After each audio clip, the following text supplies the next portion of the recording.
En réalité, il y a des choses qui peuvent ne pas vous convenir à vous, mais elles ne sont pas forcément fausses parce que ça ne vous convient pas à vous. J'avais eu une paralysie faciale. Maintenant, quand tu arrives et puis tu vois un certain public, tu sais comment l'approcher. Et il y a d'autres aussi, tu sais quoi leur dire. Si je devais m'arrêter au trophée, je ne pense pas que je serais au niveau où je suis actuellement. Le respect, franchement, c'est quelque chose qui est très, très, très important pour moi. C'est très difficile parce qu'on te dit, non, c'est pas ça, tu dois refaire, alors qu'en réalité, ils ne comprennent pas que tu ne sois pas vraiment à l'aise, tu n'es pas dans ton élément. C'est toujours la volonté ou c'est quoi? Il y a la volonté et la passion, c'est-à-dire ce que cet art même t'apporte. Ça ne s'explique pas, ça se vit. C'est le mantra de l'invité du premier épisode de notre podcast Sans filtre. Elle est énergique, audacieuse, passionnée et surtout déterminée. Elle enflamme la scène, électrise le public et provoque un torrent d'émotions dans le cœur de ceux qui l'écoutent. Aujourd'hui, elle va nous parler d'elle, de sa passion, le slam, de son vécu, de son parcours et surtout des meilleurs moments qu'elle a pu vivre depuis qu'elle a mis le pied sur la scène. Sans plus attendre, découvrons l'histoire derrière le rideau du personnage Migiab. Bonne arrivée. Merci. Bonsoir. Bonsoir. Ça fait un long moment qu'on voulait te recevoir sur ce plateau et on a eu quelques contretemps, mais heureusement, tu as pu nous rejoindre ici. Ça nous fait vraiment plaisir. Plaisir partagé. Je vais déjà présenter quelques faits sur toi et tu nous diras si Si j'ai c'est dit vrai. vrai ou je suis dans l'erreur. D'accord. Donc, tu es né un 4 juillet 2002 à Kara, Oui, prénom Abire Deborah Agim. c'est ça. En 2019, tu crées un blog où tu partages ta passion pour l'écriture.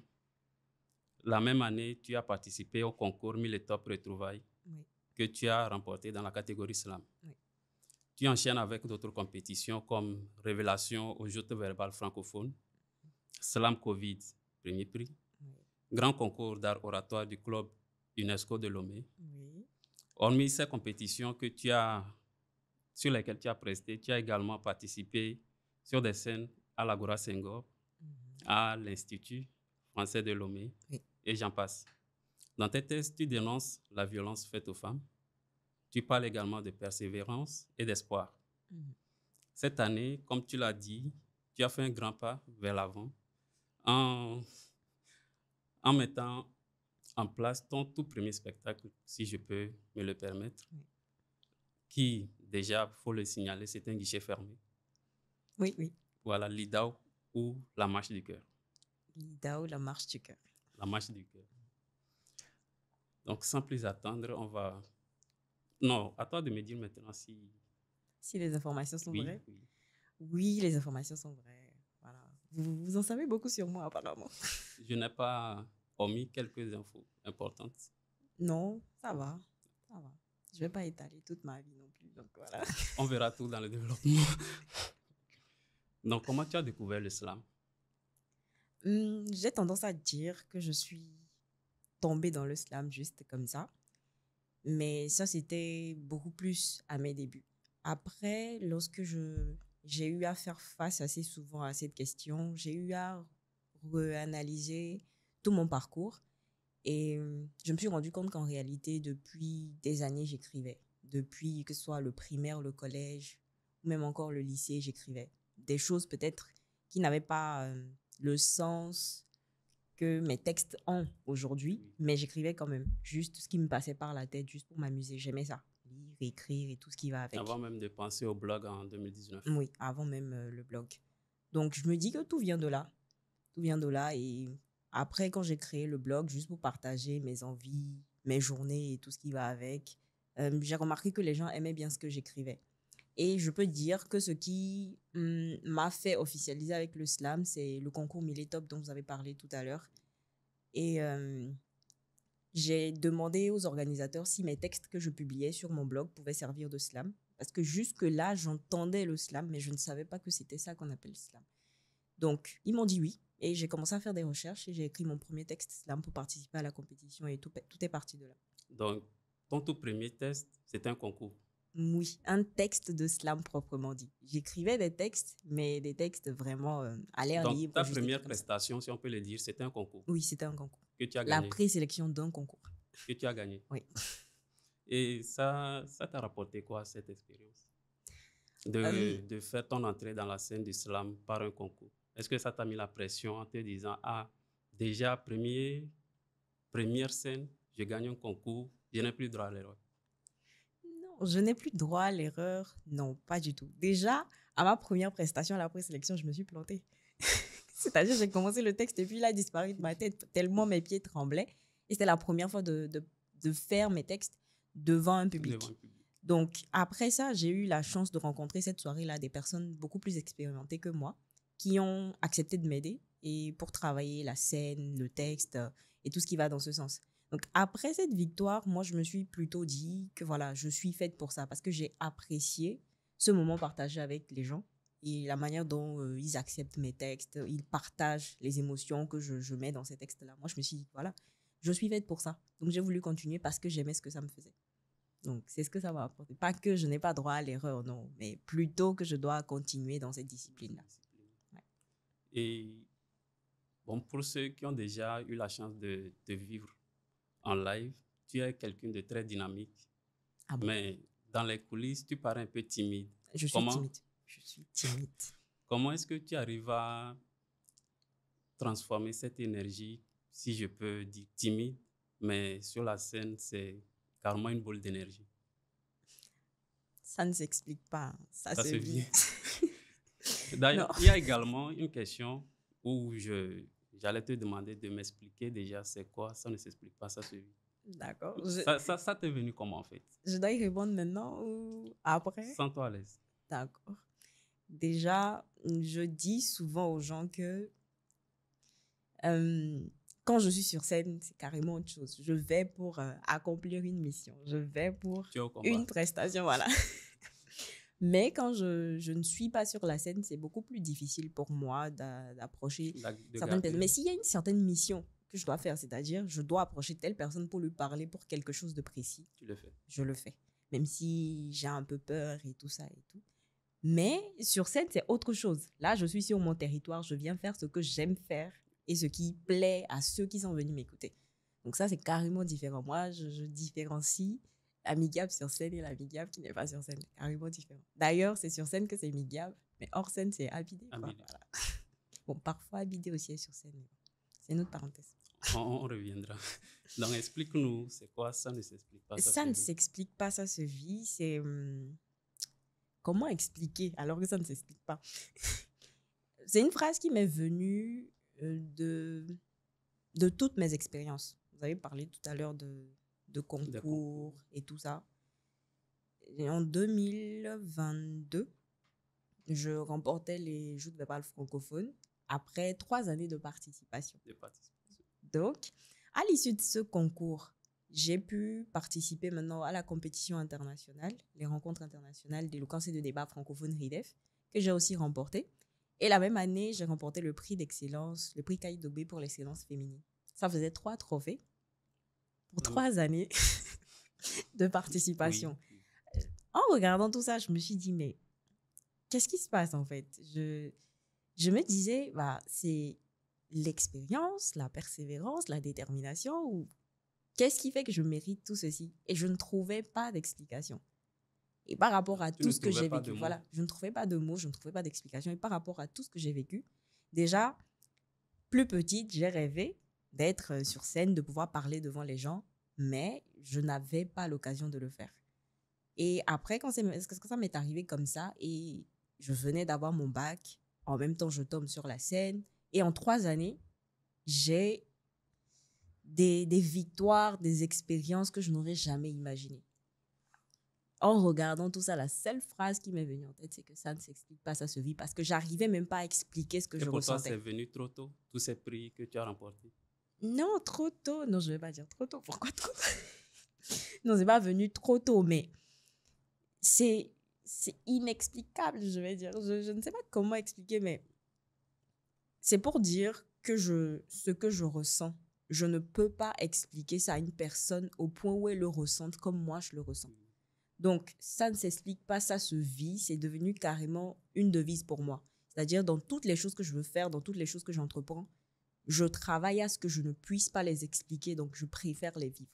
Et bon, moi, je le conseille à... Et c'est quelque chose aussi que tu instaures à ton public. Oui, C'est-à-dire, quand vous venez suivre un spectacle de Migyab, Même quand il rentre profitez. à la maison, il ne peut pas expliquer à un camarade Voilà, ils ce ne peuvent qu'il a pas vu. expliquer. C'est-à-dire, de Tu toute devais être façon, là, en fait. on peut essayer d'expliquer.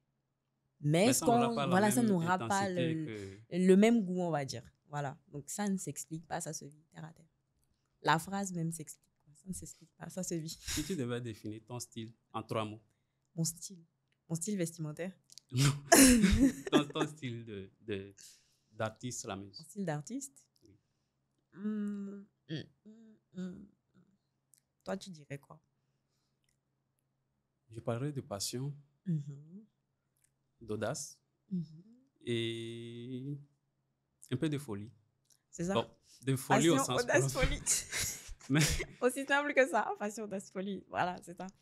Je ne sais jamais comment me décrire, donc je préfère laisser les autres le faire. Mais non, je sais pas. Bon, là, c'est juste nous deux. Donc, passion, audace, folie. parle-nous un peu de ta journée d'écriture. Comment est-ce que ça se passe avant de voir Migyab sur scène? Comment tu écris? Comment est-ce que tu t'inspires? Ça vient d'où tous ces mots-là que tu donnes au public? Ça vient de tout, hein. De la vie en général. Je dis souvent que j'ai pas de thématique précise. Mais très souvent, par mes textes, j'aimerais bien donner de l'espoir à ceux qui m'écoutent. Donc, comment j'écris? C'est vrai qu'avant, comparé à maintenant, avant, je faisais l'effort d'écrire tous les jours. C'est-à-dire, Et peu importe le thème, oui, c'est-à-dire il fallait tout le temps noter quelque chose. Même si c'est un début de texte, juste une strophe, pas forcément écrire tout le texte en même temps. C'est quelque chose que je faisais avant. Mais avec le temps, avec toutes les activités, les engagements et tout, c'est devenu un peu plus compliqué. Donc là, il faut prévoir, se dire, OK, j'écris aujourd'hui et si j'ai une thématique, voilà, j'écris dessus. Par contre, j'aimerais bien un peu retourner à avant où j'écrivais tous les jours. J'essaie quand même de me réinculquer cette discipline-là quand même. J'espère que ça va arriver. prions. Donc, en ce qui concerne l'inspiration, c'était à mes débuts où je me disais, voilà, il faut forcément attendre l'inspiration pour écrire. Mais si Ce tu n'est pas le attends cas. l'inspiration, ah là, c'est grave. Parce qu'il y a des fois où on te demande de venir faire des prestations quelque part sur une thématique sur laquelle tu n'as jamais écrit auparavant, ou tu n'as même pas imaginé écrire. Donc, si tu attends une certaine inspiration alors que tu as un délai pour la livraison du texte, on est d'accord que tu risques de ne pas finir le texte Et avant même te le jour J. planter. Donc, là, il faut faire des recherches. Vous pouvez même poser des questions à votre entourage, des amis et tout ce qui va avec. Faire des recherches, avoir des informations et maintenant poser la touche artistique de la chose. Voilà. Et ce qui m'intéresse le plus, c'est le côté émotionnel de tes prestations. Comment est-ce que ça vient? Est-ce que c'est dans l'écriture? Tu dis, ici, je dois mettre plus d'émotion ou c'est sur la scène, ça te vient en esprit? Il y a des textes, disons que ça dépend des textes. C'est comme au niveau de l'écriture. Il y a certains textes que quand tu es en train de les écrire, tu les maîtrises en même temps. C'est-à-dire jusqu'à ce que tu ne finisses d'écrire le texte, tu l'as déjà en tête. Et même ça, c'est parce que tu l'as fait pendant que tu étais en train d'écrire. Tu le faisais, tu le répétais. Et il y a l'émotion en même temps qui va avec.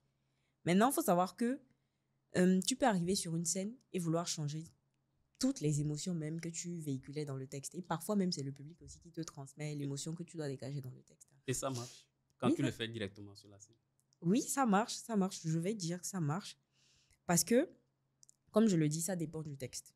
Maintenant, quand tu arrives et puis tu vois un certain public, tu sais comment l'approcher. Et il y a d'autres aussi, tu sais quoi leur dire. Il y a des publics un peu plus sérieux, il y a des publics un peu plus fous, on va dire, qui acceptent beaucoup plus ma folie et tout. Mais tout dépend du texte, de l'endroit où tu vas prester et du public auquel tu auras à faire face. Voilà. Est-ce qu'il y a une scène qui t'a le plus marqué, mais qui n'est pas un concours? Une scène qui m'a le plus marqué. Ah. Toutes les scènes se valent, on va dire. Toutes les scènes se valent. Une scène sur laquelle tu as vécu tellement d'émotions qu'à la fin tu t'es dit, waouh, je n'avais jamais vécu ça avant. Ah là, je vais partir sur mon premier spectacle, Lidao, la marche du cœur, parce que bon, à ce jour, c'est la plus longue performance en termes de durée que j'ai faite. Et c'était vraiment inexplicable, on va dire. C'était sensationnel. Est-ce que tu planifies toutes tes prestations? Planifié dans quel sens? Les silences, les arrêts, Est-ce que, avant même d'entrer sur scène, tu sais que là, je dois faire une pause pour laisser le public vivre un peu ce que je suis en train de raconter? Tout se fait dans la répétition. Dans la répétition. Une scène, une prestation, elle se prépare. Tout Tu se fait dans n'improvises pas. la répétition. Donc, justement, tu prépares quelque chose, mais arrivé, tout peut changer. C'est-à-dire, je peux avoir fait un silence à tel endroit, mais arriver avec l'énergie que je prends pour faire le texte, le silence peut se décaler ou ne plus avoir de silence même dans tel ou tel texte. C'est un peu comme pour les émotions, comme tu le disais tout à l'heure. C'est quand tu arrives sur place que tu vois, mais tu répètes quand même à l'avance par rapport à ce que tu imagines faire. Maintenant, arrivé là-bas, tu regardes voir si ce que tu as imaginé faire et l'environnement dans lequel tu es venu pour le faire. Comment tu peux les associer et avoir une bonne prestation. Donc, c'est un peu ça. Est-ce que tu es beaucoup influencé par d'autres slameurs dans ton style d'écriture? Est-ce que tu retrouves un peu le style d'un autre slammer quand tu écris? Tu te dis là, j'ai écrit comme telle personne, je dois changer. Déjà, je veux dire que rien ne se crée. Donc, c'est vrai qu'il peut arriver que tu écrives et que tu as l'impression d'entendre un autre artiste.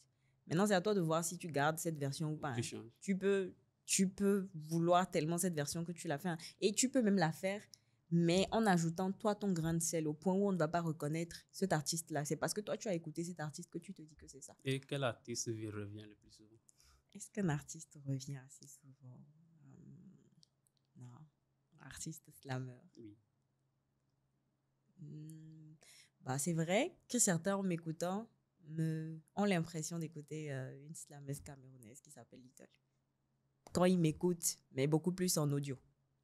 En audio, sans me voir et tout. Et quand ils écoutent en audio, ils ont l'impression, quand ils l'écoutent aussi, ils ont l'impression que c'est moi qui suis en train de slammer, mais c'est pas fait exprès en réalité. C'est pas fait exprès. Donc, voilà. Qu'est-ce qu'on ressent quand on est dans la peau de Migia? Ah, mais j'aimerais. Avant une scène, surtout. J'aimerais bien Est-ce que savoir. c'est le stress? Est-ce que c'est la joie?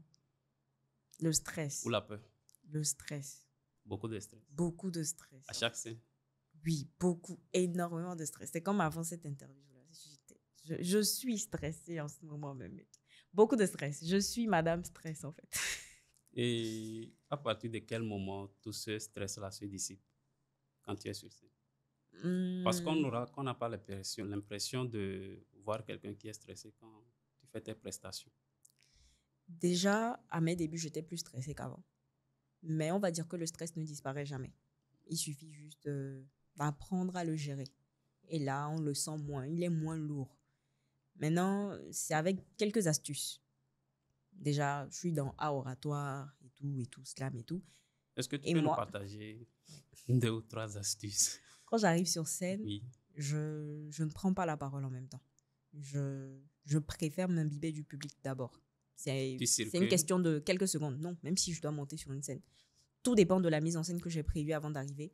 Mais soit je commence depuis les coulisses, mais quand j'arrive sur scène, je prends le temps de souffler un peu. C'est-à-dire, j'ai eu à expérimenter le fait d'arriver, de parler en même temps, et ça me pénalisait beaucoup. Alors, j'ai développé cette astuce d'arriver et de souffler d'abord. C'est-à-dire, j'arrive, et parfois, je peux glisser même un bonjour. Tout dépend du texte. Je peux dire un bonjour, on me répond bonjour ou bonsoir, et je me lance. Donc, je préfère souffler. Là, la pression descend. Tu as communiqué avec le public déjà. Et la pression descend un peu. Maintenant, quand tu commences ton texte et que tu vois que ça prend, maintenant ça va. Mais si ça ne va pas, ça peut te pénaliser aussi. Maintenant, tout ça, c'est à gérer avec l'expérience. Au fur et à mesure que tu fais beaucoup de scènes, tu développes des manières pour gérer tout ce qui Et la plupart du temps, arriver. ça vient sur la scène. Tu ne te dis pas déjà avant de commencer comment tu vas gérer le stress. C'est au fur et à mesure que tu fais ta prestation. Il y a des exercices de respiration aussi avant d'arriver. Il m'arrive même de sauter même avant. C'est-à-dire, quand on est en train de m'annoncer, je suis en train de sauter avec mon micro et tout avant d'aller sur scène. Donc, tout dépend. Tout dépend de l'ambiance que j'ai vue aussi dans la salle ou là où je vais aller prester et tout. Est-ce que tu t'es déjà planté sur scène? Plusieurs fois. Plusieurs fois. Et comme je le disais tout à l'heure. Et tu te rattrapes comment? Comme je le disais tout à l'heure, c'est avec l'expérience qu'on arrive à faire face à tout ça. Aujourd'hui, je peux me planter, mais il faut des gens qui s'y connaissent en la matière pour savoir que je me suis plantée. Mais toi-même intérieurement, tu sais. Voilà, je sais. Maintenant, c'est de ne pas laisser ce sentiment-là. Parce que quand tu te plantes, tu es mal, tu te sens mal. Donc, c'est de ne pas laisser ce sentiment-là prendre le dessus sur ta prestation. Sinon, tu peux arrêter, tu peux même te taire. Il t'est déjà arrivé, Ouais, je l'ai dit, à ma première scène, je me suis tue. Et je l'ai même dit, à ma première scène, je me suis tue et tout. Et oui, ça m'est déjà arrivé d'autres fois. Et c'est vraiment très lourd à porter. Hein. Ça, après, ça revient en boucle dans la tête pendant des semaines. À chaque fois que tu te rappelles, tu te sens mal. Mais bon, aujourd'hui, mon refrain, c'est ne te tais pas. Continue. Continue. Maintenant, si au moment où ça veut arriver, tu sens que tu peux glisser en silence, tu peux souffler et puis recommencer. Mais c'est surtout quand tu donnes l'énergie nécessaire pour que les gens ne se rendent pas compte que quelque chose de mauvais est en train de se passer. Tu as déjà pleuré durant une prestation? Pleurer? En abordant un thème très sensible. J'ai pleuré à mon spectacle. Mais au-delà de l'ampleur que le spectacle lui-même il a eu, parce que c'est un grand événement pour toi, ça comptait vraiment beaucoup. Mais au-delà de ça, dans l'écriture, dans ce que toi-même tu as vécu sur la scène, tu as déjà vécu quelque chose au point où de pleurer, de te dire là, j'ai tout donné. Déjà, aux répétitions de ce Oui. spectacle, j'ai pleuré. Avant même de monter. Avant le jour J, j'ai pleuré aux répétitions parce que voilà, il y avait du vrai dedans. Il y avait beaucoup de vrai dedans et je veux dire, faire des textes, c'est se donner, on met toujours une part de soi. Justement, quand on dit, voilà, les gens se reconnaissent dans le texte, vivent avec moi ce que je suis en train de dire, c'est parce qu'on met une part de soi. Parfois, on peut parler de sujets ou de thématiques ou de mots qui ne nous soient pas vraiment arrivés, mais on y met tellement de nous qu'on a l'impression que ça nous est arrivé. C'est ce qui fait que les gens arrivent à vivre ce qu'on est en train de partager. Moi, j'ai eu à pleurer aux répétitions parce qu'il y a des sujets qui revenaient, qui me touchaient beaucoup. Et le jour J aussi, quand j'en parlais, les larmes ont failli couler, mais je pleure pas beaucoup en vrai. Quel sujet à peu près? Pourquoi tu veux me faire pleurer en réalité, sur scène, j'étais en train de partager tout ce qui est arrivé tout ce qui est arrivé jusqu'à ce spectacle. Toutes les expériences que j'ai eu à vivre, pourquoi c'est à cette date que le spectacle a eu à se faire. Parce qu'au début même, on avait d'autres dates. On a dû reporter à cause de certaines choses qui sont arrivées et tout. Des problèmes de santé, voilà. Donc, ça me touchait beaucoup. Tu veux que j'aille dans les détails? Bien sûr. Je pensais que tu allais dire non. Non, en fait, j'avais évoqué le fait que j'avais eu une paralysie faciale. L'année passée, le spectacle qui a eu lieu le 8 février devait avoir lieu normalement en juillet passé. Ensuite, ça devait avoir lieu en décembre. Mais j'ai fait une paralysie faciale il y a 1 an, pratiquement. C'était en mai passé, en mai dernier. Mai 2024. Où je me suis réveillée, voilà, je n'avais plus possession du côté gauche de mon visage. Donc, voilà. C'est ça que j'avais partagé. C'est que tu as abordé dans... J'ai abordé ça dans le sens où je disais qu'il fallait profiter de chaque instant parce qu'on ne sait pas ce qui peut arriver. Et voilà, comme on le dit, de croire au processus et voilà, de ne pas prendre le mal qui nous arrive comme une fatalité. Et de toujours garder espoir, vu que le thème même du spectacle, c'était ça, l'idéal ou l'espoir. Donc, c'était ça. Est-ce que tout le monde peut faire du slam? Est-ce que tout le monde peut faire du slam? Tout le monde qui veut. Peut. Tout le monde qui veut. Est-ce que c'est vrai? Tout le monde qui veut. Moi, je pense que tout le monde qui veut peut. Parce que quand tu as la volonté, c'est comme un super pouvoir. Moi, quand tu as la volonté, c'est comme un super pouvoir. Il y a des gens qui peuvent. Et quand ils le font, ce n'est pas vraiment satisfaisant. Il n'y a pas la volonté. C'est pas qu'il n'y a pas la volonté, mais parce qu'ils se disent, je peux, j'ai les capacités, ils se disent que ça s'arrête là. C'est comme quand tu as le talent et que tu te dis que ça s'arrête là, alors qu'il faut un travail derrière. Donc, quelqu'un qui n'a pas le talent de base, mais est tellement intéressé par cet art et commence à s'appliquer et commence à travailler, verrait qu'il produira de belles choses en réalité. Donc, en fait, c'est moi qui pense ça. Ma pensée peut ne pas être partagée. Mais pour moi, quand tu as la volonté, c'est que tu te donnes toutes les chances déjà d'y arriver. Est-ce que tous les tests se préparent en avance? Les tests de MIGAP, bien sûr. Jusque-là, oui. Migyab prépare tous ses textes. Elle n'a jamais... Parce que Migyab a peur de l'improvisation en réalité.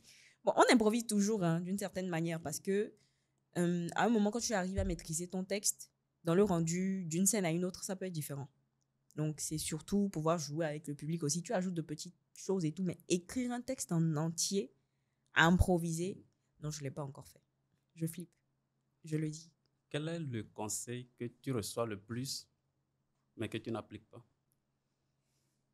Conseil? Ça peut être des autres slameurs, des gens qui t'écoutent, en te disant, Migyab, tu devais faire ci, tu devais faire ça, mais dans ta tête, tu laisses plus la folie prendre le dessus. Non, mais je suis une bonne fille. J'écoute et j'applique. Tout.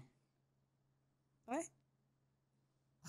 J'applique tout. Sauf que si j'applique, si je teste, c'est pour ça qu'il faut toujours répéter avant de monter sur scène. Si je répète et je ne me sens pas à l'aise dedans, je ne le fais pas. Mais j'essaie.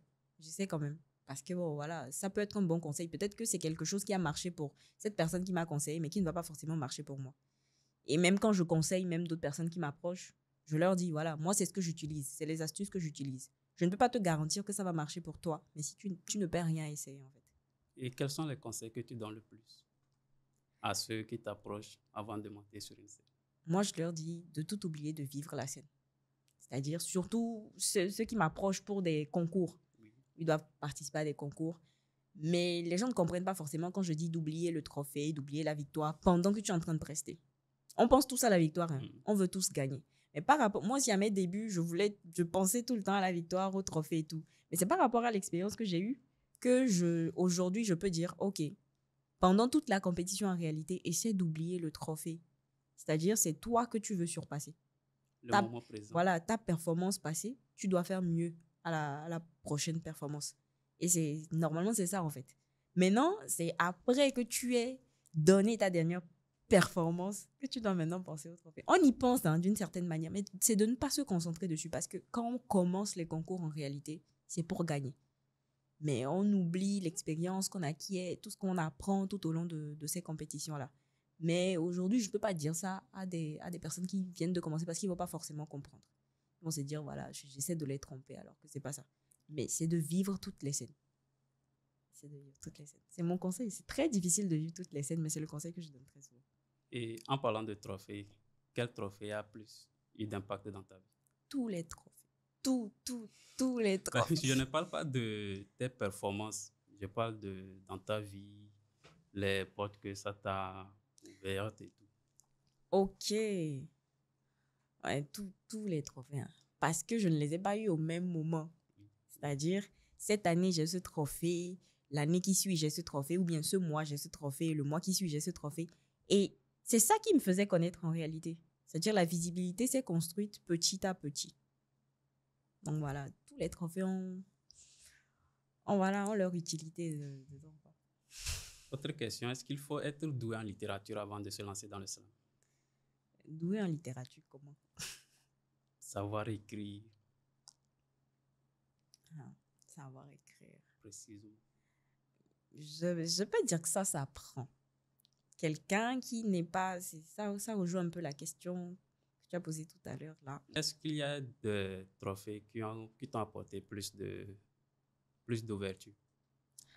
Plus d'ouverture. Moi, je veux dire que tous les trophées ont été utiles pour moi parce que c'est tout un parcours. Et la visibilité, la personne s'est construite petit à petit, au fur et à mesure que je remportais ces trophées-là. Donc, c'est ce que je peux dire et voilà. Les slammers sont des personnes très sensibles. Ah bon? Je te demande. Oui, ah, tu me demandes? Oui. Ah, sensible comment? Sensibles au sens où ils sont beaucoup touchés par des événements.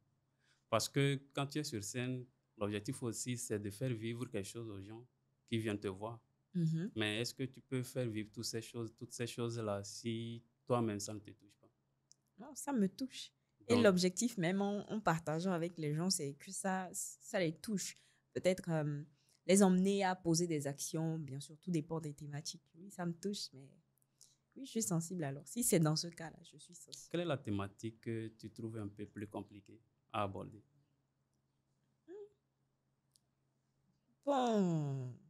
Bon, bon. Toutes les thématiques ont leur part de difficulté. Donc, voilà, quand on commence et qu'on fait les recherches, ça devient un peu plus facile. Enfin, Mais l'amour je... déjà.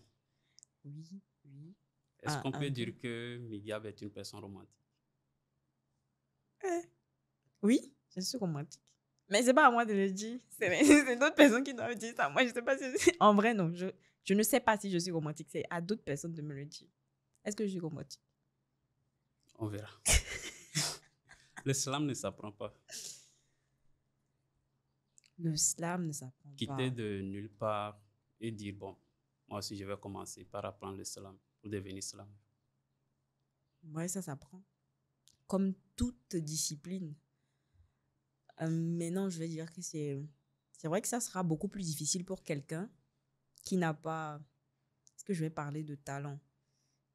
Qui, de base, n'a pas ce talent-là, mais a juste vu quelqu'un faire et puis ça l'intéresse. Et voilà, il travaille pour le faire. Mais quelqu'un qui a le talent, c'est vrai que lui aussi doit travailler.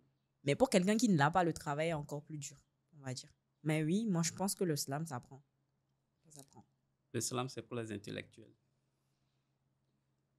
Tu confirmes ou pas? Non. Intellectuel. Intellectuel comment? Parce qu'on trouve le slam un peu compliqué. Ce n'est pas comme d'autres styles où il faut juste danser. Et là, tu fais des tests, tu parles, tu exposes quelque chose au public. Est-ce qu'il faut avoir une certaine maturité avant de vraiment s'imprégner de ce que tu racontes? Moi, déjà, quand je fais un texte, c'est pour que les gens comprennent. C'est pour que le message passe. Donc, je fais en sorte quand même d'utiliser un langage Qui sera accessible à tout le cela, monde. qui sera accessible à la majorité des gens. Donc, je ne veux pas dire que c'est pour les intellectuels, ce n'est pas pour une case précise. Pour moi, c'est pour tout le monde. Pour tout le monde. Et en réalité, ce qu'on veut, même en tant que slammer, c'est que tout le monde nous écoute. Avoir un grand public, ne pas avoir une certaine catégorie de personnes. Vu qu'on passe des messages et qu'on sensibilise, le souhait même, c'est que, voilà, que ça touche le maximum de personnes. Donc, je ne peux pas dire que voilà, ça appartient à seulement une catégorie de personnes. Non. Et à côté du slam, tu as également les études. Comment tu arrives à concilier les deux? C'est Dieu qui est fort.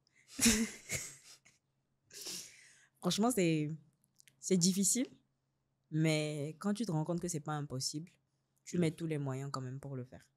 Parce que tu veux. Personne t'a obligé. C'est moi qui ai décidé, voilà, de faire autre chose à côté des études. Donc, j'assume et puis voilà. C'est beaucoup plus difficile de joindre deux choses à la fois, ou même plusieurs choses, parce que je fais plusieurs choses même, on va dire. C'est difficile, mais c'est pas impossible. Je travaille à côté, à part l'école, et voilà. Maintenant, parle-moi de l'histoire derrière ton kori. C'est un détail que je remarque beaucoup. Déjà, dans ton nom Migyab, on voit le kori. Et actuellement aussi, tu as porté le kori sur ton bras. C'est quoi l'histoire derrière le kori? Là, je commence à transpirer. L'histoire derrière le kori. J'aime beaucoup les koris. Ça Je trouve représente que quoi? c'est africain. C'est authentique, original. Et j'aime l'effet que ça fait. Le fait que ça soit blanc. Je suis assez souvent dans un mood black and white. Le blanc avec une corde noire. J'aime beaucoup, c'est tout. Il n'y a pas de mystère derrière. J'aime beaucoup les koris, simplement. Qu'est-ce qui est le plus difficile à faire dans l'islam? Que ce soit quand on débute ou quand on a quelques années d'expérience. Qu'est-ce qui te reste toujours de difficile après toutes ces années-là? C'est-à-dire les étapes pour avoir un rendu d'une prestation? Oui, globalement. Le plus difficile, je dirais peut-être l'écriture.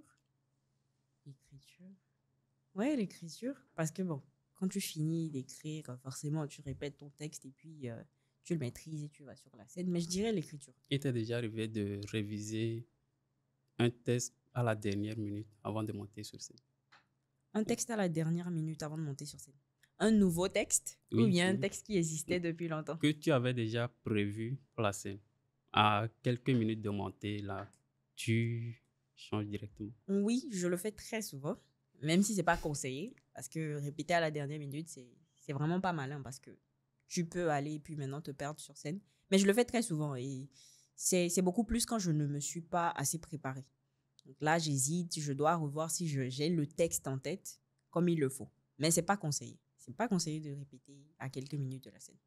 On t'appelle souvent aussi la machine à prix. Est-ce que tu te prends souvent la grosse tête d'avoir aujourd'hui 10 trophées? Non, prendre la grosse tête, non, non, non, je ne prends pas la grosse tête. Et j'espère que les gens ne pensent pas que je prends la grosse tête parce que pour moi, non, ce n'est pas le cas. Et pour moi, tout ne s'arrête pas au trophée. La preuve, si tout s'arrêtait au trophée, lorsque j'ai eu les trophées, j'allais arrêter. J'allais arrêter l'aventure, mais non. Et puis, les trophées ne font pas... Comment je peux expliquer ça? Tu peux avoir certes les trophées, mais ça ne fait pas tout. Il faut que l'aventure continue. Et puis, voilà. Et puis, si je devais m'arrêter au trophée, je ne pense pas que je serais au niveau où je suis actuellement. Je Et ne pense pas que actuellement, j'aurais... tu vises d'autres trophées ou à 10? C'est suffisant pour toi? C'est jamais suffisant. C'est jamais suffisant, bien sûr. Mais je ne vais pas dire que je vise d'autres trophées en particulier. C'est vrai que quand j'ai commencé, j'avais une liste de compétitions auxquelles je voulais participer. Que ce soit en oratoire Lesquelles, ou en par slam. exemple? Calvas Challenge. Le concours de slam patriotique. Le concours de slam de Slam is Love. Et plein d'autres. La Coupe d'Afrique de slam et même la Coupe du Monde. J'avais une liste, toute une liste. Ça, c'est juste catégorie slam. Hein. En matière d'oratoire, il y avait aussi le concours du club UNESCO, le concours de la JCI, le concours de... Oh, pratiquement tous les concours d'oratoire. Effectivement, j'enchaînais les concours, même si on peut le dire comme ça. Mais arrivé à un moment, quand finalement tu remportes, je vais le dire comme ça, quand tu remportes un trophée dont la valeur dépasse une autre compétition à laquelle tu avais prévu participer, naturellement, moi, je n'y retourne plus. Parce que c'est un peu comme, je veux dire, dévaloriser ce trophée-là que j'ai eu. En réalité, tu peux y aller, mais tu dois forcément gagner, si je peux le dire comme ça. Parce que si tu as remporté une compétition qui a beaucoup plus d'envergure que l'autre, si tu y retournes, en réalité, tu ramènes la compétition en arrière. Donc, quand tu remportes un concours national, forcément, il y a des compétitions auxquelles tu ne peux plus participer. Et quand tu remportes un concours international aussi, il y a des compétitions auxquelles tu ne peux plus participer. En tout cas, pour moi. Et pour est-ce les qu'il y a autres, l'argent voilà. dans ces trophées-là que tu remportes? Oui, il y a l'argent, symboliquement. Et quel est le trophée qui t'a rapporté plus? Comme sans nous donner le cachet, bien sûr. Le dernier concours auquel j'ai participé, concours d'oratoire, les RIDEF, le concours international, rencontre internationale d'éloquence et de débat francophone. La fourchette. Tu as dit que tu n'allais pas La demander. fourchette, bien sûr, ne nous donne pas Est-ce le que moi prix je me exact. rappelle? Est-ce que je me rappelle? Le prix, c'était 500 000. C'était 500 000. Le premier prix. Oui, le premier prix des RIDEF. C'était 500 000. Ouais. Je stresse là. Le mauvais souvenir qui te vient à l'esprit actuellement? Là, tout de suite. Cela. Lié à quelque chose de précis? Oui, il y a une prestation.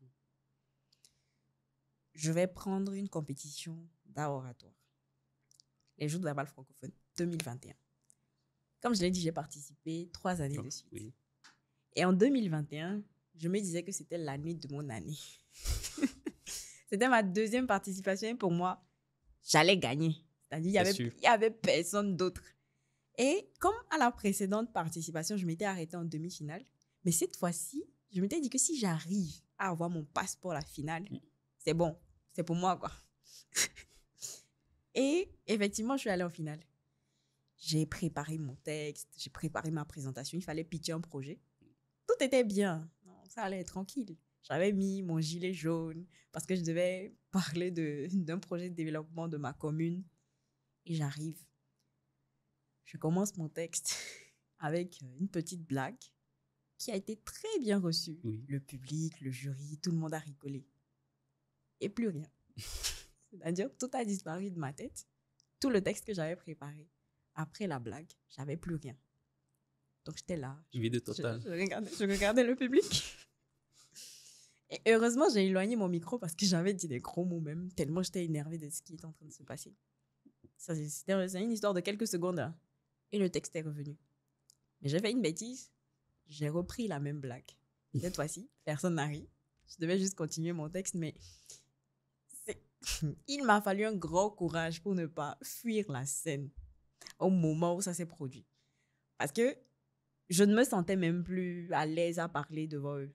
La manière dont je venais pour livrer Oui, mon discours, pour le pitcher, pour qu'on décide de financer ce projet, je n'avais plus la même énergie. tout a Dans ma tête, disparu. c'était juste termine ton texte et disparaît parce que je ne voulais pas quitter sans quand même continuer le texte. Et quand j'ai fait la blague, j'ai refait la blague, j'ai vu que les gens n'ont pas ri. Forcément, tu sens on ne te suit plus Oui. vraiment. Et je suis allée jusqu'au bout de mon texte et voilà, quand j'ai fini, je suis allée pleurer. C'est un peu ce qui s'est passé. Et ce que tu viens de raconter, ça me rappelle également un souvenir que je n'ai jamais dit à personne d'ailleurs. Intéressant. Quand j'étais en terminale, j'avais voulu me lancer dans le rap, précisément. Ah ouais. On a formé un groupe avec 3 autres amis, on était 4. Et lors des semaines culturelles, on devait prester une chanson. Mais on n'avait pas composé ou on n'avait pas plutôt enregistré au studio. Il fallait faire le semi-live directement. Donc, on met l'instru et tu fais la prestation avec le micro ouvert. La première personne a fait le refrain et c'est moi qui devais enchaîner directement avec le premier couplet. J'étais tellement stressé que j'étais là-bas planté en fait. Du début de la chanson jusqu'à la fin, rien n'est sorti de ma bouche. J'imagine. Je ne pouvais pas tomber. J'étais atteint. Et on était 4. Le suivant, qui devait également continuer avec son couplet, il m'a suivi. Et Il n'a pas pu parler aussi.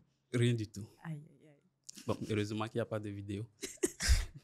Et Merde. il manquait juste que les 2 qui ont pu assurer leur couplet. Et jusqu'à maintenant, j'ai mis ce rêve-là de côté. Donc, quand au début, tu as dit que ça t'est déjà arrivé de te bloquer, ça m'a fait revivre ça. Je me suis dit, mais d'où est-ce qu'est venue cette force-là pour toi de continuer? Moi, je n'ai pas pu trouver ça. C'est quoi? C'est toujours la volonté ou c'est quoi? Il y a la volonté et la passion. C'est-à-dire ce que cet art même t'apporte. En réalité, les gens, ils voient plus le bien que ça leur fait de t'écouter, mais ils ne savent pas que le bien que ça te fait, toi, de partager avec eux. Moi, ce que le slam me fait aujourd'hui, franchement, c'est formidable. Je vais te dire que, je l'ai dit tout à l'heure, quand j'étais petite, je me voyais prendre la parole devant les gens, parler à la télé, tout ça, mais je n'ai jamais eu l'occasion. Et même quand on me demandait qu'est-ce que je voulais devenir quand je serais grande, j'avais dit chanteuse. Parce que je faisais des reprises, les chansons des autres, mais j'écrivais pas j'écrivais pas vraiment en ce moment. J'arrivais pas à écrire mes propres textes et les interpréter, mais je chantais. Je chantais les chansons des autres personnes. Je disais, je voulais être artiste, chanteuse. Ah, on a rigolé, on m'a dit, ça ne paie pas ici. Voilà, il faut trouver autre chose. Tu peux pas être artiste ici. Ah, j'ai réfléchi longuement, donc il fallait mettre ce rêve-là de côté et tout et tout. Du coup, quand après le bac, après les concours et tout, l'art même est revenu à moi, je me suis dit, je l'ai négligé une fois, mais il est revenu. Donc, il ne faudrait pas le laisser tomber maintenant. Et quand tu vois ce que ça apporte aux gens, toi-même, ça te fait du bien. Et ça apporte aussi du réconfort aux autres. C'est trop bien, en fait. C'est vrai que je ne peux pas laisser tomber. Et puis, par rapport à ce que j'ai eu à dire, ce que j'ai eu à partager avec d'autres personnes qui aimeraient aussi faire comme moi et tout. Pour eux aussi, je pense que je me dois quand même de continuer parce que eux aussi, ils ont ces petits soucis-là de est-ce que ça va marcher, est-ce qu'il faut le faire. Et si toi, tu abandonnes là tout de suite, franchement, je pense qu'ils n'ont plus vraiment de personne ou un certain guide ou une personne ou un certain modèle pour continuer. Pour eux, quand même, je fais des efforts, on va dire. C'est vrai qu'il y a ces fois-là où on se dit, bon, est-ce que ça en vaut vraiment la peine? Et ça t'est déjà arrivé continuer. de vouloir abandonner? Oui, tout abandonner, de disparaître carrément. Du slam, totalement. Oui, ça arrive. Ça arrive, mais ça ne dure pas vraiment. Parce que, voilà. Et c'est après une scène qui n'a pas marché ou en réfléchissant seul dans ta chambre? En réfléchissant à tout et à rien, que ce soit aux conditions ou à ce que ça t'apporte, ou même quand tu compares les études aussi que tu dois faire et tout, tu te demandes, OK, est-ce que voilà, je suis prête quand même à continuer à faire ce sacrifice-là de joindre les deux ou finalement, je me repose d'un côté et je continue juste la route normale, c'est-à-dire étudier, se trouver un boulot, rester dans un bureau et puis voilà, la normale. Est-ce que je fais ça ou je veux quand même continuer à vivre passionnément? Et la passion l'emporte, hein, parce que voilà. C'est vrai qu'il m'arrive de me dire, oui, je suis fière de toi. Enfin, de me parler, de me dire, je suis fière de toi, tu es une championne et tout ça, pour me motiver. Mhm. Mais les choses dont je suis le plus fière, je peux dire que je suis fière de tout ce que j'ai eu à faire. Hein, parce que déjà, je prends juste l'exemple du spectacle qu'on a fait en février. J'avais sorti une vidéo pour l'annoncer, une vidéo le 31 décembre, où je disais que cette année, on va faire ce qu'on n'a pas encore fait. Mais surtout, on va se servir de l'expérience et de tout ce qu'on a eu à faire avant pour mieux faire. Donc, moi, tout ce que je fais, en réalité, je suis fière, en fait. Maintenant, quand tu as une idée et que tu arrives quand même à aller jusqu'à l'issue de celle-ci, tu ne peux qu'être fier. C'est comme la rencontre atelier qu'on a fait la fois passée, Bien sûr. où tu étais même là. participant. C'était juste une idée comme ça. De base, on devait faire même un spectacle là-bas, mais par rapport au cadre, on s'est dit, bon, est-ce que ça ne serait pas plus intéressant de faire une rencontre où on pourra quand même faire en sorte que tout le monde reparte avec un texte qu'il aurait écrit. Et c'est de là que voilà, on a réfléchi. On s'est dit, voilà, le terme rencontre atelier, c'était tout nouveau pour les gens. Donc, c'est surtout innover, prendre des choses qui existent déjà, mais innover pour faire, voilà, pour toujours laisser la touche Migiab et tout, pour qu'on se dise, oui, ça c'est Migiab et tout. Donc, si je suis fière de quelque chose, c'est de pouvoir quand même me servir de ce qui est déjà pour faire mieux. Des expériences des autres, apprendre et pratiquer et donner le meilleur de moi-même. Voilà. Et j'ai remarqué aussi que, pas que tu fuis, mais tu parles très peu d'amour. Okay. C'est quoi le souci? Est-ce que tu as vécu des ruptures qui t'ont tellement affecté que quand on parle d'amour, tu fuis ou c'est quoi le problème? Attends, comment ça j'ai remarqué? Par exemple, lors de l'atelier, on a posé une question à Migiab de nous parler de sa vie sentimentale, tu n'as pas répondu. Attends, c'est parce que j'ai parlé de l'atelier que tu as ramené l'atelier. Comment? Ah! Tu dis quoi maintenant? Oui, parle-nous de la vie amoureuse de Migiab. Moi, je parle d'amour. Hein. Dans mes textes, c'est fait avec amour. Même quand je presse, oui, c'est fait avec amour. Je le sais et le public le sait. Maintenant, dis-nous, est-ce que Migiab est en couple ou non? Ah!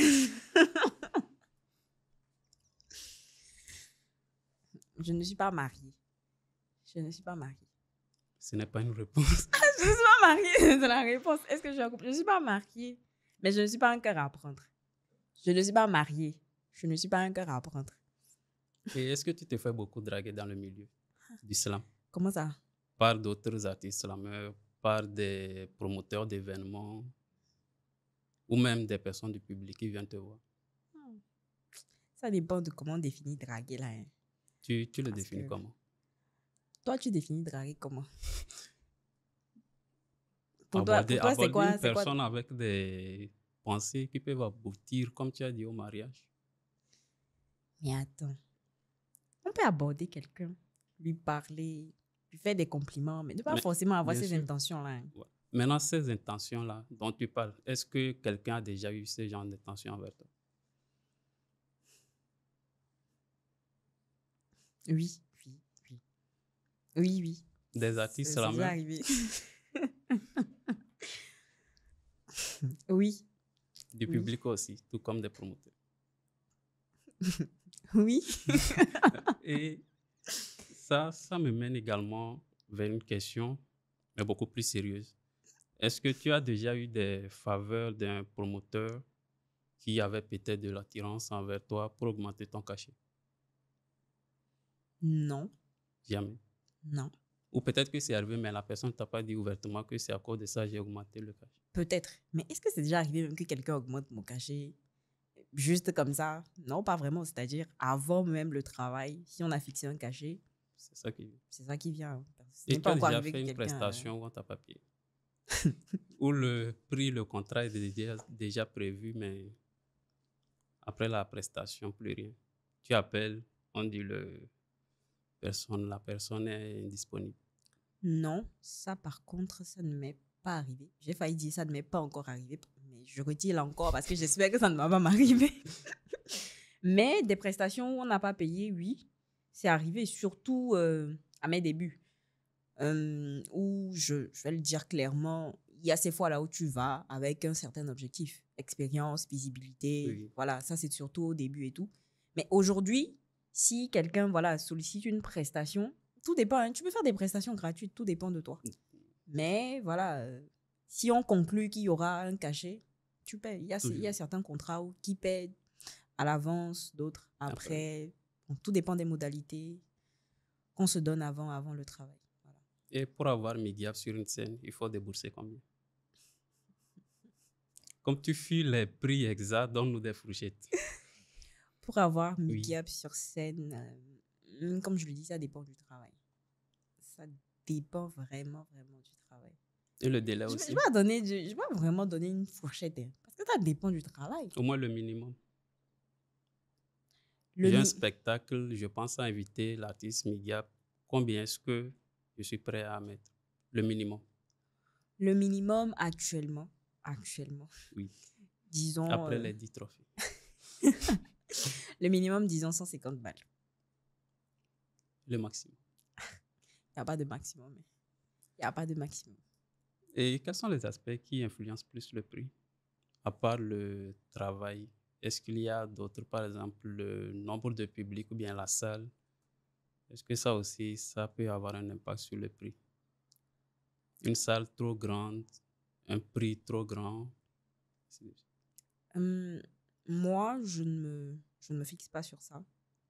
Je m'arrête beaucoup plus à ce qui va entourer mon travail. Mon travail avant le jour J et tout ça, les conditions et tout ce qui va avec. Mais en ce qui concerne le public, non, pas vraiment. C'est vrai que ça peut changer par rapport au type d'événement. Et peut-être par rapport au type d'événement, maintenant, on peut inclure le public attendu. Oui. Par rapport aux personnalités, aux autorités et tout. Parce que bon, ça peut changer, ça peut influencer légèrement, mais c'est vrai que la plupart du temps, je ne tiens pas compte de ça, on va dire. Et quelles sont les conditions que tu exiges le plus? C'est-à-dire? Tu as dit les prix, ça varie plus de ce qui tourne autour de ta performance. Oui, donc, c'est-à-dire le délai avant de faire le travail, le délai, la thématique, le temps que ça va me prendre et tout. Il y a des thématiques qui coûtent plus cher que d'autres. Donc, quand je parle de thématique, c'est surtout de voir...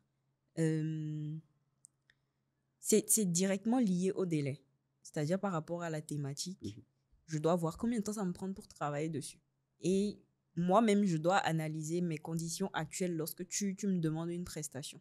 C'est-à-dire par rapport à tout ce que j'ai à faire à côté. On tient compte de tout ça. C'est-à-dire le temps que je vais accorder pour faire ton travail et tout et tout. Donc, et quels sont les thèmes qui te prennent plus de temps?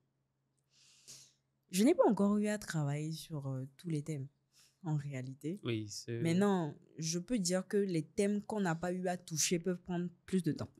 Maintenant, les thèmes sur lesquels on travaille assez souvent, oui, tu peux avoir une certaine culture là-dessus, mais d'autres que tu n'as encore jamais touché, forcément, les recherches vont te prendre plus de temps. Est-ce que tu as déjà fait une rencontre qui a changé un aspect de ton parcours? Ça peut être, ça t'a apporté plus de contrats, plus de visibilité, une personne avec qui tu as travaillé, un slammer qui t'a conseillé. Et toi-même, tu as observé l'impact direct de cette rencontre-là.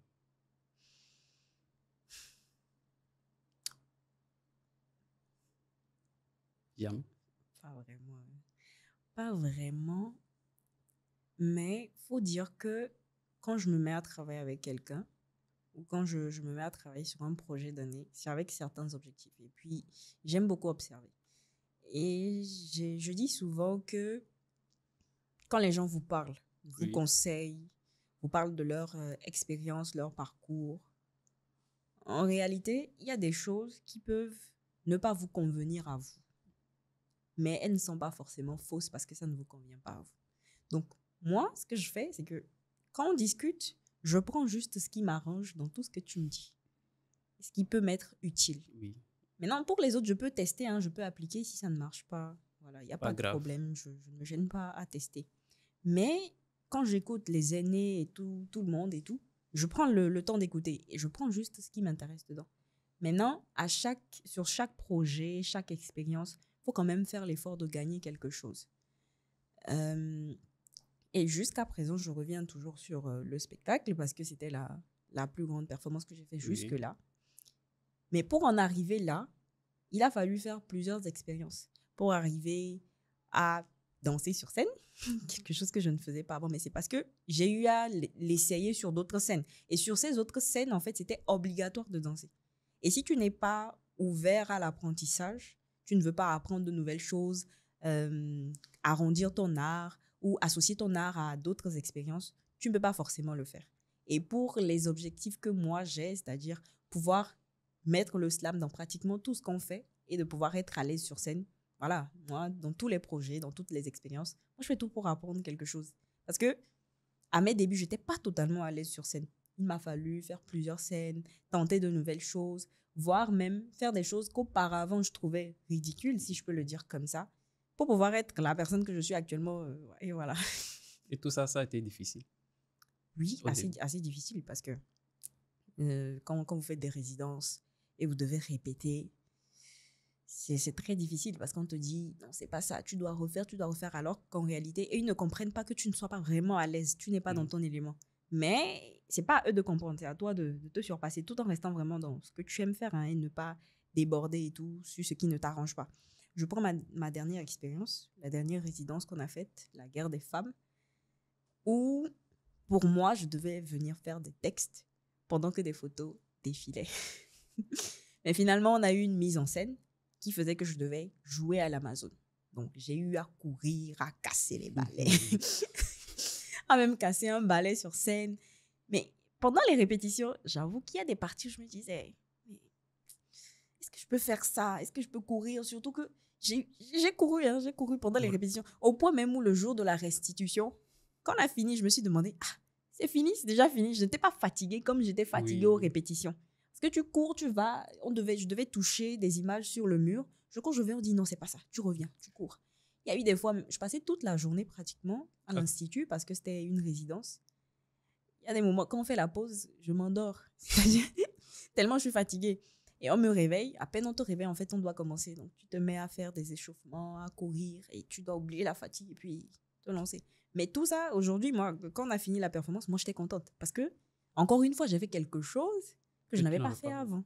J'ai eu à danser et tout. Et j'étais contente. Je souriais même sur scène. C'est la preuve que j'étais contente. Donc, quand tu souris, ça veut dire tout va bien. Il n'y a pas de souci. Ça dépend. Je peux me planter puis sourire pour cacher ça aussi. Si tu rencontrais aujourd'hui l'ami Gab d'il y a 5 ans qui veut se lancer dans le slam, quel conseil? Il y a 5 ans. Il y a 5 ans. On était en 2020. 2020, j'avais quel âge? 20 ans? Non? Non, 18 ans. 18 ans. Ah, je venais d'être majeure. Qu'est-ce que je lui dirais? Oui. Attends. Qu'est-ce que je lui dirais? Comme conseil. Comme conseil? De Ne ne te pas lance laisser... pas dedans. Non, de ne pas laisser tomber. De surtout s'écouter et de travailler sur elle-même. Parce que c'est très important. C'est très important pour évoluer dans ce domaine-là qu'on est, de tout faire pour rester fidèle à ses principes, à ses valeurs. Et surtout d'apprendre à dire non. Et toi, tu dis non à quoi? Justement, si on m'avait conseillé ça avant, là, voilà. Aujourd'hui, j'allais dire non à beaucoup de choses. Comme? Mais c'est difficile pour moi de dire non. Surtout de dire non sans me justifier. J'ai l'impression que voilà, je dois toujours donner des explications si je dis non. Ou si je n'ai pas envie de faire quelque chose, mais je le fais pour faire plaisir aux autres. Sans forcément me faire plaisir moi-même. Donc, actuellement, je dis beaucoup non. À quoi? Ah, mais à des prestations qui... Tu as déjà voilà. refusé des prestations? Oui, j'ai refusé des prestations, mais pas que j'avais un problème particulier, mais très souvent, c'est si je ne suis pas disponible ou si je ne sens pas la prestation. Il m'arrive de ne pas sentir des prestations. Ça dépend de chacun. Hein. C'est-à-dire, je ne me sens pas à faire la prestation. En moi-même et tout, je ne pense pas que si j'y vais, je serai Migyab qu'on veut voir. Donc, si je ne me sens pas à le faire, je dis non. Et tu as tout déjà simplement. refusé un spectacle à cause du prix? Non. Oui, ça arrive. Si par exemple, on te demande ton cachet, tu donnes le cachet, ils essaient de négocier. Tu peux accepter certaines négociations, mais quand ça déborde un peu, forcément, tu dis non. Parce que le mal ici, c'est que si tu acceptes et que tu fais une faveur, Prochainement, c'est le même prix, on met devant. la faveur va circuler en fait. C'est-à-dire, oui, elle m'a fait ça à ce prix. Et les autres, quand ils viennent, bon, ils ne vont pas forcément comprendre que tu ne veuilles pas leur faire ça à ce prix-là. Voilà, donc c'est aussi apprendre à être strict envers soi-même et envers les autres. Et de faire valoriser cet art-là. Parce qu'en vrai, il est assez minimisé aussi. Quelle est ta qualité personnelle dont tu es la plus fière? À part l'espoir. Ma qualité. Je ne sais pas vraiment quoi dire. Hein. J'avoue que pour moi, c'est les autres qui doivent me dire. Voilà, ce qu'ils aiment bien et tout. Mais j'aime le fait que moi, je sois assez simple avec tout le monde. J'ai pas vraiment de problème. Et je respecte. Je respecte. Le respect, franchement, c'est quelque chose qui est très, très, très important pour moi. Et je fais tout pour respecter les autres. Que ce soit dans le milieu artistique, à la maison. Partout, partout. Pour moi, c'est quelque chose qui est très important parce que je me dis, si je te donne du respect, en fait, tu dois me respecter. Forcément. Donc, je respecte, je suis tranquille avec tout le monde. J'ai pas de problème. Mais c'est vrai que je reste assez dans mon coin parce que je suis timide. Enfin, entre parenthèses. mais voilà, je respecte. Voilà, je ne veux pas avoir de problème avec qui que ce soit. Donc, c'est ça. Tes actualités. Mes actualités. Mes actualités. Il n'y a pas vraiment d'actualité. Pas de scène en vue. Bon, du coup, pour juin, j'ai une seule scène pour juin, le 14, parce que bon, juin, je suis un peu au repos, on va dire ça comme ça. J'ai une scène le 14 juin, un slammer ivoirien qui arrive pour faire un one-man show à Lomé, au Centre culturel des Nibins. Donc, je serai sur scène avec mon collectif, le collectif Bahati, qui est un collectif de slammers dont je fais partie. Et voilà, c'est tout pour juin. Mais à part cette scène, c'est vrai que Miguel, quand même, après ce spectacle, aimerait bien entrer en studio. C'est déjà fait même et tout. Tu devances ma question. Voilà. Histoire quand même de laisser quelque chose quand même aux autres. Une œuvre. Voilà, une œuvre et tout. Et puis, c'est aussi, ça fait partie des rêves. Hein. Ça fait partie des rêves. C'est aussi ça, je ne sais pas pour les autres, mais moi, vraiment, quand j'ai commencé ça, voilà, par rapport à ceux que j'ai eu à suivre, à écouter et tout, je me dis, c'est important quand même de sortir des sons un peu comme les artistes, chanteurs et tout, pour que ça ne s'arrête pas. C'est vrai que le slam, c'est beaucoup plus la scène vivante, mais quand même, il faut penser quand même à faire d'autres choses aussi. Et voilà, c'est un projet, on va dire ça comme ça. Hormis tes prix que tu as remportés lors de tes compétitions, est-ce que l'activité de slam au Togo, est-ce que ça paye? Oui, ça paye. Quel est à ce jour ton plus gros cachet? Disons 4 000, 5 000. Francs CFA? Non, dollars. Waouh! Attends, je calcule pour donner le montant en francs CFA. Dis-nous tout.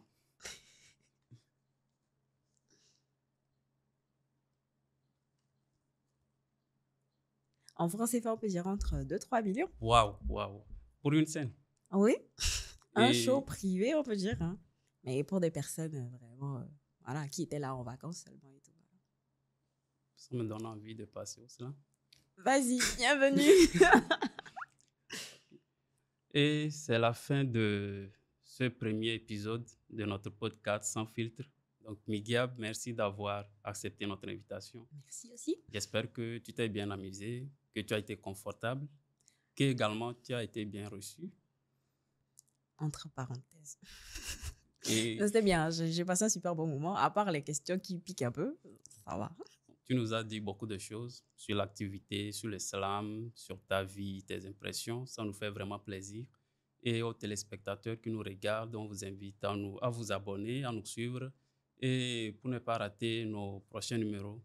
Mais également, comme tu nous l'as promis, en coulisses, tu ne vas pas partir sans nous surprendre. Et dans ma présentation, j'ai dit que tu électrisais la scène. Tu, tu terrorisais même littéralement le public. Donc, ne me fais pas passer pour un menteur. Tu vas nous offrir une petite prestation de ton choix avant de se quitter. D'accord. Je suis née dans un monde où on prévoit tout sur tout. Il y a un chemin à suivre, à ne pas critiquer surtout. Ou quand tu vas à l'école, tu es un bon enfant, mais quand tu prends un autre tournant, tu deviens un brigand. Maternelle, primaire, collège, lycée, études sup. Puis on prie pour un CDI pour se mettre à l'abri. Faut se payer une caisse, avoir une maison, fonder une famille et transmettre à sa chair ce qu'on nous a transmis. Ici, dès que tu parles tes rêves, on dit que tu vises trop grand. On te dit, contente-toi de ce que tu as, ne perds pas du temps. Mais dites-moi qui me donnera ce que je veux, si ce n'est moi. Je sais être patiente, mais pas en croisant les bras.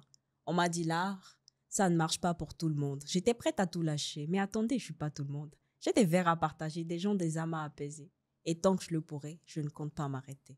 Sur le chemin de celui-ci, j'ai appris pas mal de choses. J'ai découvert un monde à part, un monde parfois morose. J'ai rencontré beaucoup de plumes, des amoureux, de la prose, des gens pour qui la vie n'est pas belle qu'en rose. Et c'est vrai que j'ai commencé il y a juste quelques années. Je suis pas encore où je veux être, mais il y a de quoi célébrer. Le chemin, il est dur et d'embûches parsemées, mais tant que je suis en vie, pas question d'abandonner. Je n'ai pas tout ce que je veux, je fais avec ce que j'ai. Je n'en vis pas, je me plains pas, le talent, je l'ai. Je travaille dur, c'est sûr, pour faire entendre ma voix. Et à ce jour, elle a déjà franchi les frontières de chez moi. J'ai fait face à des impasses, mais fallait que je passe. Si cette sorte est faite à terre, soit j'ai-t-il laissé des traces. C'est clair, c'est la deuxième option que moi je préfère. Mais tout ça, c'est grâce au boss qui de la repère. Hey, call me artist. Migap. Merci. C'était fascinant. Merci également à toi. Merci. Et désormais, ici, c'est chez toi. Tu repenses quand tu veux. D'accord, je serai là demain. D'accord.